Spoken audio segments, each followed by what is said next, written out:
اصناف سخن میں سے ہے صنف، وہ ہے شہر آشوب۔ آشوب کے لغوی معنی تباہی اور بربادی یا فتنہ اور فساد کے ہیں۔ شاعری کی اصطلاح میں اس نظم کو کہتے ہیں جس میں کسی ملک یا شہر کی بربادی، بدحالی، سیاسی اور معاشی مسائل اور بدامنی پر بات کی گئی ہو۔ اور اس میں بہت سے شعراء ہیں جن کے شہر آشوب بہت مشہور ہیں۔ اس میں میر تقی میر کا بھی ہے، کیا بود و باش پوچھو ہو پورب کی ساکنوں، ہم کو غریب جان کے ہنس ہنس پکار کے، یعنی اس میں جو ہے اس چیز کو بیان کیا گیا ہے۔ اگلی صنف سخن ہے واس وقت۔ اس کے لغوی معنی ہیں اعراض، روگردانی، تنفر اور بیزاری۔ اصطلاح میں یہ صنف شاعری ہے جس میں محبوب کی بے وفائی، سنگ دلی اور اس کے ظلم و ستم کا ذکر کیا جاتا ہے اور اسے برا بھلا کہا جاتا ہے۔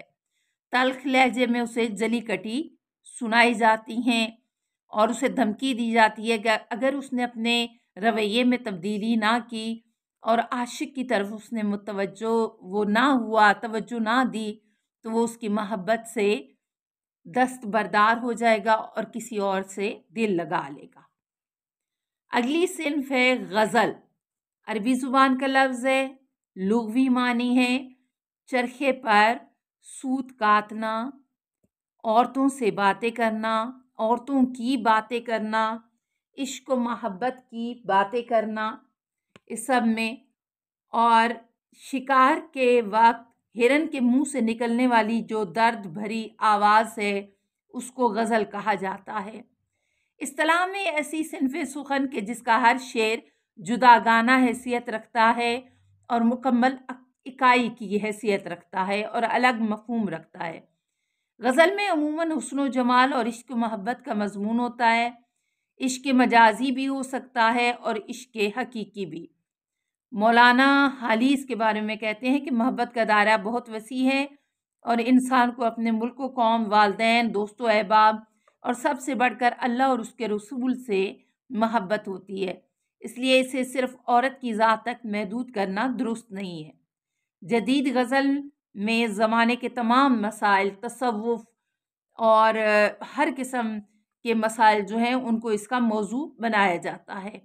غزل کے جو کم سے کم اشعار ہیں ان کی تعداد 5 ہے اور زیادہ سے زیادہ جو اس کے اشعار ہیں ان کی کوئی تعداد جو ہے وہ مقرر نہیں ہے۔ عزیز بچوں، اگلی صنف ہے پیروڈی۔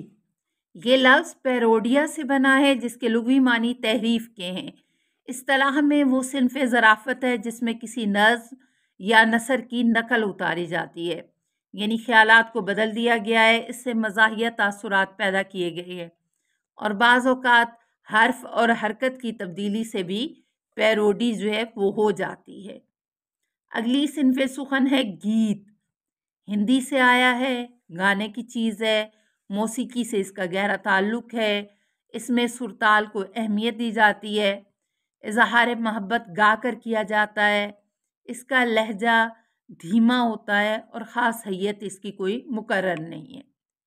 اگلی صنف ہے صنف سخن میں ہجو، وہ نظم جس میں کسی کی مذمت کی جائے۔ اس کے لیے کوئی بھی شکل یعنی رباعی، قطعہ، قصیدہ، مثنوی، مخمس، مسدس کچھ بھی استعمال کیا جاتا ہے اور اس کو مذمت کے انداز میں، ہجویہ انداز میں لکھا جاتا ہے۔ اور مثنوی جو ہے اس کو بھی اسی میں شمار کیا جاتا ہے۔ لغوی معنی 2 کے ہیں۔ لفظ مثنا سے مشتق ہے ایسی نظم جس کے ہر شعر کے دونوں مصرے ہم قافیہ ہوتے ہیں، لیکن یہ شعر میں قافیہ مختلف ہوتا ہے ہر شعر کا، اور ایک ہی بحر اور مضمون میں لکھا جاتا ہے۔ طویل نظمیں، کہانیاں، شعری داستانیں اس میں لکھی جاتی ہیں اور اس میں میر حسن کی مثنوی سحر البیاں بہت مشہور ہے۔ عزیز بچوں، مختصر طور پر اصناف سخن میں سب پر روشنی ڈالنے کی کوشش کی گئی ہے تاکہ مختصراً یہ تمام چیزیں آپ کی سمجھ میں آ جائیں اور آپ کو اچھی طرح سے ازبر ہو سکیں، اور مجھے امید ہے کہ آپ نے اصناف سخن بلحاظ موضوع اس کے بارے میں بہت کچھ جان لیا ہوگا۔